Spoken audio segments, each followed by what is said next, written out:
About 3 days we'll play on some grass and dirt. But turn down the volume on Dick and Bird. Fuck Dick and Bird! Fuck Dick and Bird! St. Paul admitting the law and life, and hitting rock bottom, drugs in the ex-wife. Fuck Dick and Bird! Fuck Dick and Bird! Fuck Dick and Bird! Fuck Dick and Bird! Fuck shit. Hello and welcome to this thing we call Minnesota Foul Play-by-Play. I'm your host, Anthony Variano. I'm joined, as usual, by the brothers Haas. Bradley looking especially warm in that scarf today. Bradley, how's your bod? It's going good, baby. Bradley's going to be coaching the Red Devils tomorrow in softball. Lucky him. He's got a hard job ahead of him. Michael, how was work today? Sucks every day. Every day. But, you know, it's when you're like Jesus Christ, it's what you got to do. You just wake up every day. You Put put the the sins of sandals on. mankind on your shoulder. And you go with it, you know? And we are joined by our favorite guest host, Mr. Tyler Culver. Yeah, Tyler, babies. how are you, sir? Super duper. How about you guys? Oh, fantastic. You got any gigs coming up in Dickeyville? We're playing the local brewery alley anniversary show. Brewery Should be Alley. sweet. What's a brewery Oh. alley? So they got it's a brewery. In an alley? Okay, it's not a brewery. It's a hair cutting shop that sells beer. Okay, You're They're kidding. Cool, all right. Yeah. Oh, that's awesome. They got super nice beers. They're having the cross takeover this weekend from that is a Glendive, great the concept. Cross Brewery. I'd love to get They drunk always at my take over- barber. Yeah. My barber's just like 2 blocks away. It's fantastic. I would love to get It's drunk at in the there. They Twin just put Stadium. Can you believe it? basketball. Oh yeah, they just put basketball on and you watch basketball and get your haircut and your shave. It'd be a lot better with alcohol though. It'd be even better with weed, frankly. Anywho, EW Dynamite was absolutely fucking dynamite tonight. Did anybody see this? Did anyone see this besides me? Brad, come on. Hey, man, I was out coaching the youth, 12-year-olds Oh, today. So God damn you. God damn you, Utes. All right. Holy shit, what a show. Here we go. The Tres de Mayo Trios Battle Royale. Anthony Bowens, Scissors Penta, El Sano Mano. Then the Butcher and the Blade scissor each other. And then Scissor Me, Daddy Ass. The Acclaim versus House of Black would be the best match in the pay-per-view. My God, pal. What a great trios match. That would actually make me want to go. I'll be there. I'm going to be in Vegas, which is why I'm wearing this hat. Gonna go. I'll be there for Dynamite. Don't know if I'm going to go to the pay-per-view, but it'll be hard to resist since I'll be there. Although the Lynx are playing the Aces in Las Vegas. So, sit courtside at the Aces, go to the pay-per-view. I don't know what I'm going to do. Anyway, the Four Pillars tag match ends as expected. Yet, still managed to make the pay-per-view match interesting. I don't know how they did it. Tony Khan's a fucking genius. Every once in a while, he writes the show better than I could. Good thing, because the Double or Nothing card isn't looking so great. Like I said, not enough to get me there just yet. But an unlikely team of Orange Cassidy, Adam Cole, baby, Roderick Strong, and Bandito get a W on the Jericho Appreciation Society, as they should. But the best part of the entire show happened about 20 minutes in. Willow! She takes the L against Saraya, but Sheeta to the rescue! Sheeta's back! Sheeta's back! Sheeta's back! Sheeta's back! Oh my God! I was fucking running across my house just screaming, Sheeta's back! Sheeta's back! Sheeta's back! Oh my God, it was fucking fantastic. And I can't even tell my best friend Shootman because he didn't watch the fucking show live. God damn you, Shootman. Tony, Anywho, take your fucking meds, man. Ricky Starks and the juice is loose. Robinson finally settled their feud. Oh, this thing's going to be a trilogy. They're great together, I got to say. Did I mention Sheeta's back? Sheeta's back! Sheeta's back! Sheeta's back! Oh my God, Sheeta's back! Oh, the greatest champion in AEW history got us all through the pandemic. I'm out of breath. How did the Vikings do in the draft, Brad? as well as they Wow. could. I mean, I don't actually. Segue. I don't know how to follow up to that.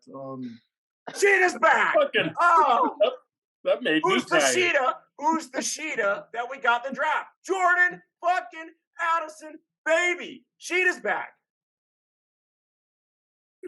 Hey, I thought it was a great pick. We all thought it was a great pick. I mean, I was sitting there. Will Levis is still on the board. Right. And you were thinking do Addison it. the whole time. Yeah. I was. I mean, You said it in the show before the draft that Addison was on your board. If we could get him there. I like it. I like it a lot. I think he'll fit the offense. I think he could blow up. I mean, he's not going to have Jefferson numbers. It's but amazing Jefferson's that still he's gonna going to be a number tough, 2 in the first place, isn't it? Yeah. Because he was potentially the best wide receiver in the draft. Exactly. And which should propel KJ Osborne, who thought he was stepping into the number 2 role Right. to. Well, what does that mean? Is he the slot receiver or is he trade bait now? You keep him. You definitely keep him. Yeah. You ain't going to get shit for him. Tyler, go ahead. Between the three of them, that offense is going to be stellar if Kirk can have any time at all. Because guess what? We didn't get any guards, but that's all right. There's still free agents out there, which we don't have any money to pay for. My whole thing was sure up that middle guards, D tackles, middle linebacker. They're guess what not. we didn't do. Well, obviously, they're not sticking with Kirk Cousins long term.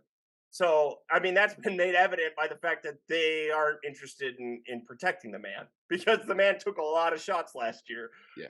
And boy, he still completed a lot of great balls, didn't he? God, he really throws a deep ball.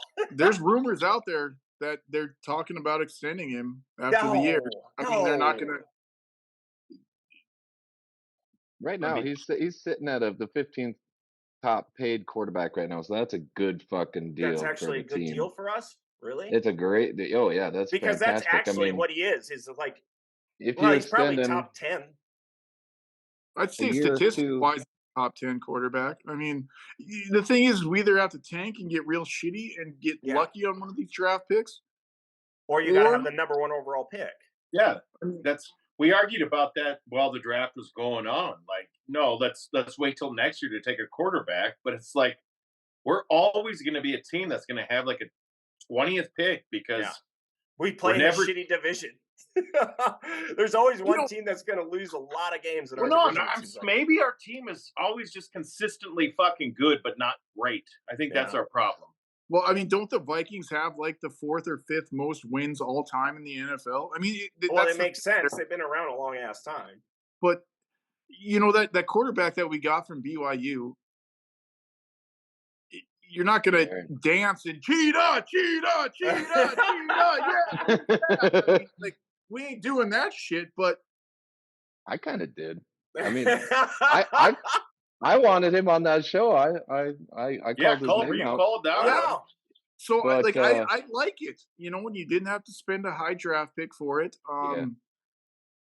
The thing we have to remember too is we actually had more draft picks than we actually thought. I mean, we got these guys coming back off an injury that we drafted, and we all had high hopes on them last year. So, yeah, Hawk was our second round pick. So I'm wondering if Brian Flores is saying the same thing too. I mean, I'm thinking if I'm Brian Flores, you're putting me in a position to lose again, and I'm real pissed off about it.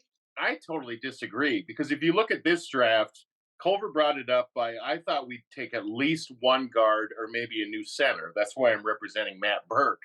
We did not invest hardly anything in our offense. Yes, we got another starting receiver, but this is back-to-back drafts where we have went very defensive friendly. Like we took a lot of defensive picks this draft and then especially last draft. So I don't think Flores should be that pissed off at all. He's going to have yes, they're not big name guys yet, but he's got a lot of young bucks to work with. There's a long way to go. He runs that 3-4, and we have 2 solid linebackers. It's going to be an issue. Yeah, going to have to get creative. So that. Well, but going back to Jaren Hall real quick, he did throw 31 touchdowns and 6 picks last year. I mean, his big knock is. I mean, who was doesn't he have against? A great arm strength. That's his big knock, and he's 25, just like Hooker is. But that's that. I don't think that experience is necessarily a bad thing when you kind of have maybe a 10% chance to make a real impact. But How Yeah. often do we you know, throw deep though? You know what I mean? Like over the last 2 years, When Addison we're scored what desperate. five yeah, five touchdowns off of screen passes. I mean, like the offense can be wide open now. I mean, Yeah.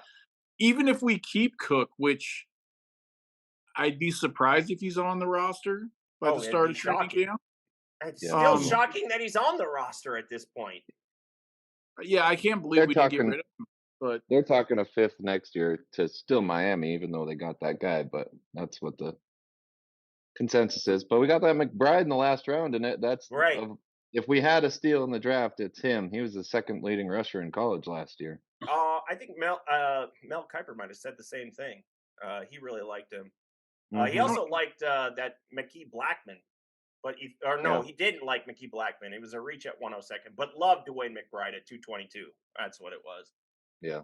and the thing is I think that I think there was better players there than Blackman, There but was on the board that said 7 ranked higher than him, but But it's he not. said there were two other corners that were better than him at that spot. Yeah, exactly. Yeah. But I like to imagine, Quasey's just kind of like a Billy Bean, to where it's like, I ain't looking at your RES score, I ain't Yeah. looking at your any of this stuff. What I look at the small intangibles. Yeah. how you fit into Well, the no, and system. Yeah, that's what I read on Blackman too. He can play inside and outside. So I think Oh, yeah. my guess is that's Somebody why who they can took play the him, run. Yeah. so he can fit Flores's versatile Yeah. defense. Well, that's what they said. Didn't he have something crazy like 103 tackles over the last 2 years or so? I mean, like Really he good. seems like he's a baller. Yeah. a solid player. He gets It's out there. He works hard. if we can just keep these guys stay healthy now. I mean, That's overall right. the draft it wasn't exciting. I Mm, mean, I wasn't jumping off my chair, with the 23rd pick when we got Addison. I was just like, I like it. It was a lot better player than I expected we'd get there. I agree. I'm glad we didn't get Levis. I don't think I didn't think we were going to have a first round pick. I thought we were going to trade out. Oh yeah, we all that agreed on that show that we were not going to have a first round pick. We would trade down and accumulate picks. Can everybody agree that was one of the craziest first rounds like I've watched? Like nothing happened Lots of the way trades. I thought it would. Yeah. Like there was players taken out of fucking nowhere. Oh, like the Lions were top of the fucking board players just kept mind dropping. blowing. What were they doing in the first few rounds with those picks? I was just like, the Lions should never be allowed to have a first round pick. It was wild, man. They do the one thing nobody does is take a running back with their first overall pick. And it's like, you guys have fucking 3 more of these. What are you doing? You could have got this guy fucking your 4th first round pick or whatever. I totally agree with that. I could have seen them if the best running back is still on the board, which he wasn't. He was taken. You don't need to reach for another running back then. Yeah. Like, that's the only time you can kind of excuse it. Like, I just fucking mind blown. Like they did deal Swift in the same draft though, so they don't have Swift anymore. No, correct. But that's my thing is like the Phillies. They probably will want that guy though eventually. I mean, that's what I feel about this. Swift was good. Like my thing is like just mind fucking boggling with those guys. I mean, at least it wasn't a fucking shitty wide receiver that they wasted it on. Now they just we'll try this running back who I think we all agree. I think the NFL agrees. Running backs are a dime a dozen. You have a few that are freaks. Other than that, that's just they're bound to get hurt. That's all there is to it. They take the hardest shots. San Francisco doesn't give a fuck who their running back was. Yeah, they did make the move for McCaffrey and shit but they were churning out running backs left and right. And it's like, God, the next one up on fantasy football. I can't wait till this guy comes up. So. And they make the move for McCaffrey because he's the top receiving back out of the backfield. That's why you make the move for McCaffrey. And the top quarterback. That's the quarterback you want in the playoffs is Christian McCaffrey, right? We all saw that. That worked out great. Yeah.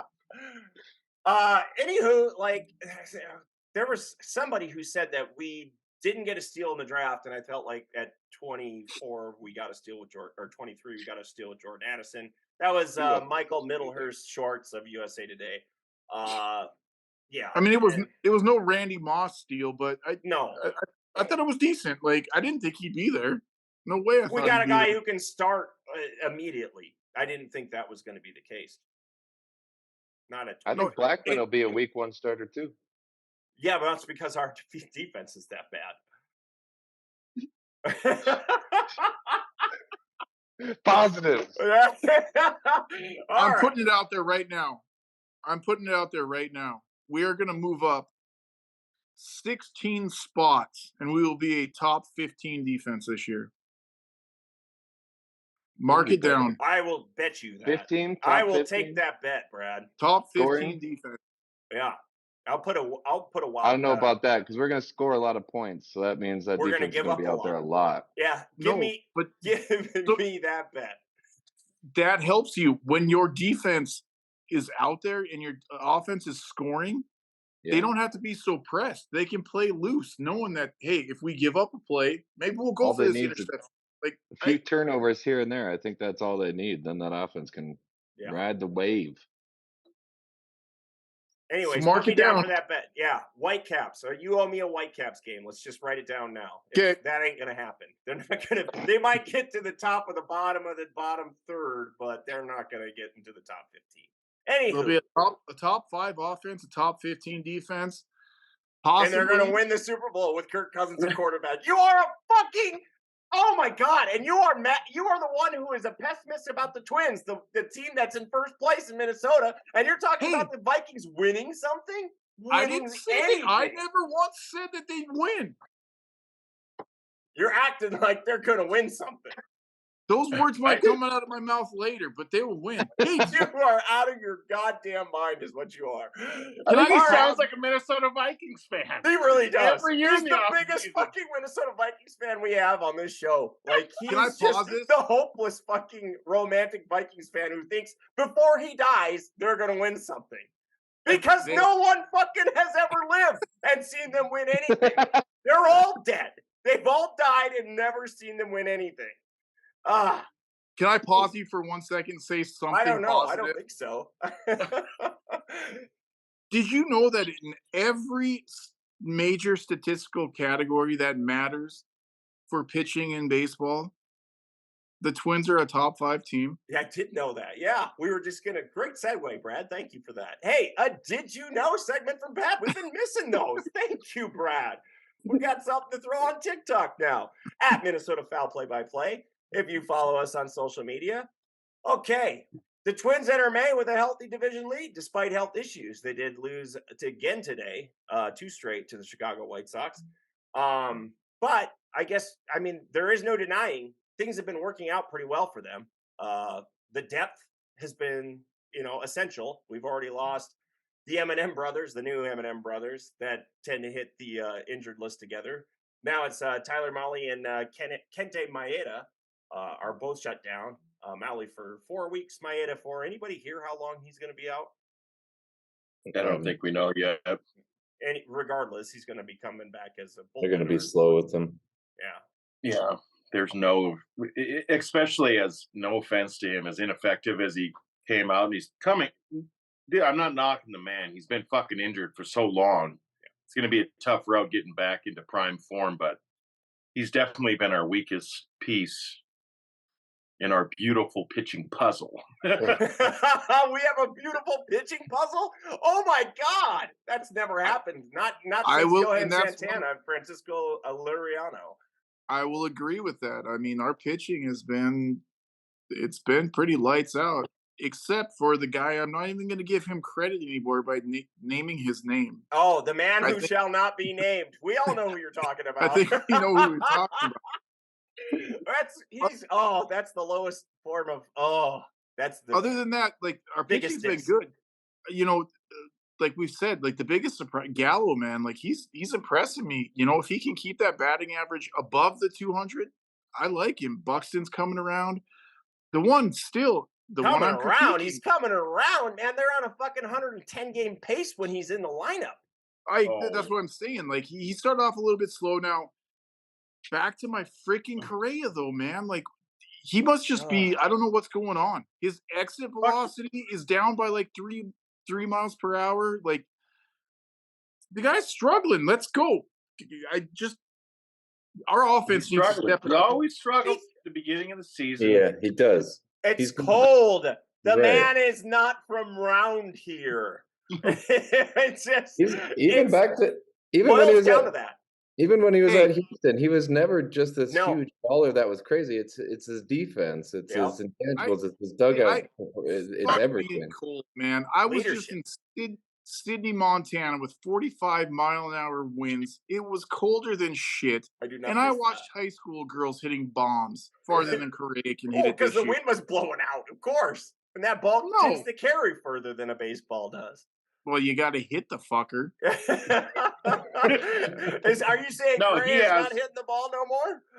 No, his at bats, he's just been struggling. Like he's not picking I've up seen him pitches. chase a lot like- of high fastballs. That's what I've been seeing. He's not picking up the ball out of the pitcher's hand. Like he'll get there though. He's fucking Carlos Correa. Exactly. This is why do Hey. we even waste time talking about this shit? It's man's I'm breathe gonna out give. and be I'm fine. gonna.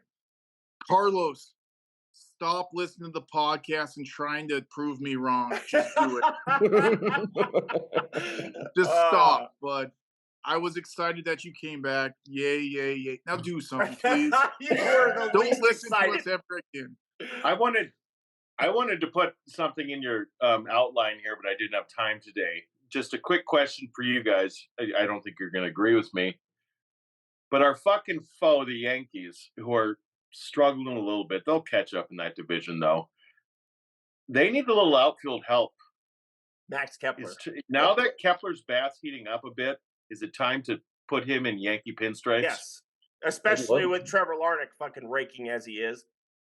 Yeah, we could send him and freaking Kirilloff. No. No. Let's not get carried If he away. goes off somewhere else, that would be just terrible. No, that's Actually, I got the perfect package. The perfect fucking package. We give them Kepler. We give them The man who shall not be named. Kirilloff. We give them Carlos Correa. Whoa! What are you thinking? No way. Yeah. Send us Garrett Cole, baby. You are out of your mind. I would never do that. Ever. I would. We got Joe Ryan, man. What the hell do we need Garrett Cole for? To add to our depth. We could have 5 Cy Young pitchers, Cy Young Award pitchers. we have that, and then we Garrett have, Cole ain't winning nothing no more. That guy's through.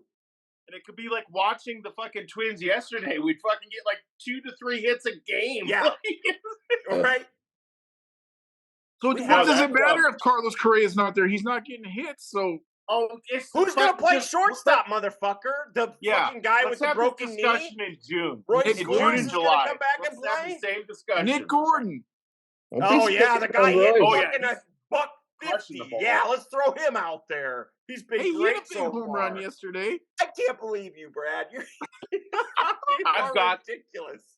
I got to give old Rocco a little bit of fucking credit because I bitch about him all the fucking time, as most Twins fans do, because we all want to be a manager. Because it's the Pinch American hitting a League, guy and who's it's been easy. hitting as poorly as he is for that one at bat when he went yard. It's like, And he Fuck went, it, oh my Rocco. God, he went to the you farthest fucking part of proved the me park. wrong. He fucking jolted that ball. My No. God.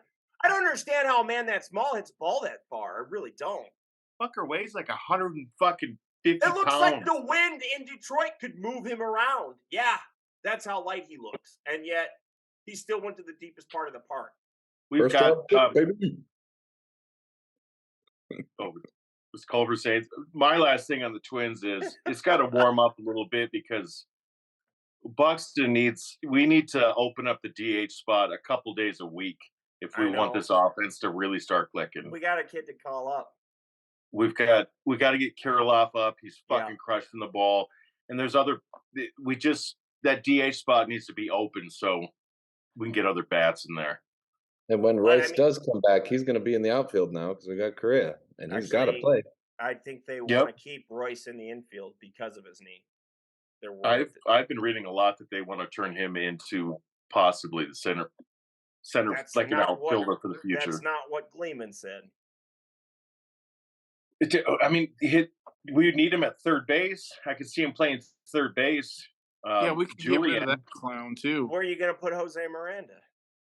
Trade him. His defense is fucking so suspect. At It third is. base. No, and Gleeman wrote about that too. Is like if he moves to first base, he has to add about a 30 OPS plus, or he's not valuable. But that's another guy though who we could DH him some days. I mean, once Lewis comes up, I mean, we can start rotating. What's the point of having him on the roster if all you're going to do is have him hit?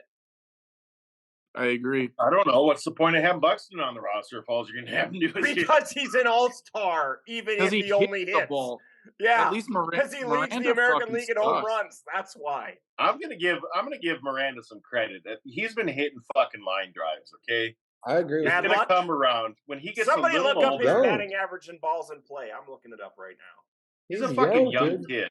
Give him some time. No, and once he works on his swing and gets some launch angles, the best thing he's doing right now is hitting line drives. Once he can fucking start getting it up in the air, he's going to be a great fucking hitter. No, that's the thing. I read a lot about him recently, and his problem is like he's got too good of bat to ball skills to the point where he chases too many pitches out of the zone.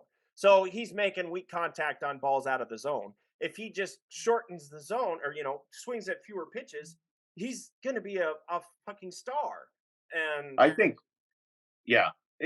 I think Culver backed me up on this too. I see Miranda and Kirilloff being centerpieces of our offense going forward. Maybe not fully this year, but those bats are going to be fucking huge. Ideally, in my humble opinion. Kirilloff can't stay healthy. No, if he gets hurt again, I think we cut our He'll cards. start wanking it once he gets called back up and then fucking break his wrist again and bye-bye. I mean, how many times can you hurt your fucking wrist? Just a tiny little thing here. It is problematic. It's a pretty difficult you kind of need it. Yeah. A little bit. And once it's fucked, it's kind of fucked. His batting average on balls in play is only .253 this year, so that would suggest that he has had bad luck. It was .307 last season. Who, Miranda? Or yeah. That's a solid, almost 50 points less than it was the previous year. You can split the difference. That's what he did in 2022. Jesus, his batting. This is why he was so good. Oh yeah, AAA in 2021 and 2022. Yeah, 307 though his first year on batting average and balls in play was high, but his K rate was 18.8%. His K percentage now is only 14%. So that would suggest that he's swinging at fewer strikes out of the zone. Yeah. Or did they figure him out? I mean, because when Miguel Sano came out, I mean, he was on fire. Oh, they figured him out. They know that he likes to swing out of the zone. You can throw a slider, and you ever see him play live, you can see. Even it doesn't matter what angle you're at, you can see he's swinging at strike balls. So no, Larnach's probably been my favorite twin to watch at bats. I mean, that fucker is taking walks. He's figuring it out. Yeah, which is good for him. Really excited about him. Anywho, go ahead, Brad. I was gonna say I'm impressed of Larnach, and I got to give a shout out to your boy Polanco, man, coming back and he came back strong, did he not? No, we need him. Ojos abiertos, Mr. White Eyes. I love him. He's the best. One last shout out. Anybody else a little sad to see Rooker just dominating? Oh, dominating. Yeah, I was really sad to see that. I'm a little sad, but you got to take his stats like with a grain of salt, though. I mean, the fucking A's. It's not like they're ever in a game, so it's not like he's. It's the only reason he's starting. Pitching all the time. It's like they're keeping shit in the zone because they want to get the game fucking done. They want to get the fuck out of there. Exactly. Yes. It's like let's just throw all these guys strikes because there's only one of them who can hit. Yeah, that's exactly how that goes. It's just like fucking anybody who played for the Washington Wizards. the best player on that team is going to put up fucking damn near 40 any night because somebody's got to put up damn near 40 every night. Here's a fucking Brad bet though. I bet we get swept by the White Sox, and I bet we get swept by the Guardians, and the division's all tight again. That's just how fucking we play against the shittiest teams in the world. That would be a good bet. Brad, get on the odds for that. Thanks, Mike. I haven't put a bet in for a while, so. Oh God, no! We got him started again. Shit. So I'm actually running down. I'm gonna do a fucking parlay for the next 5-6 games. Yep. Okay. Well, let's talk a little about the Wild. We didn't get a chance to properly mourn them. We mourned them before they were, officially dead, but we knew they were dead. Hey, timeout. We didn't. You did. No, did. I mean, I watched the most hockey, and so you all should have listened to me and known that they were dead. No, what? Oh God! You're just so fucking negative all the time. I was fucking positive they were dead. I knew it. I could see the Minnesota team. I mean, we need these fucking Cinderella stories, okay? We had fucking everybody on the ice is hurt. Like, it's just, we're not as good as them, and we're hurt. We're just not going to win. They got the better. No, I totally agree with you. But power play, they had the better everything. Their best player was better than our best player, and it's because our best player was hurt. The series changed in Game 3 when we got them bogus fucking penalty calls. I think they win that game. It went exactly as it should have. It might have gone 7, but they would have never won that series. They were not the better team. They did not deserve to win that series. I'll say that. Oh, fuck you.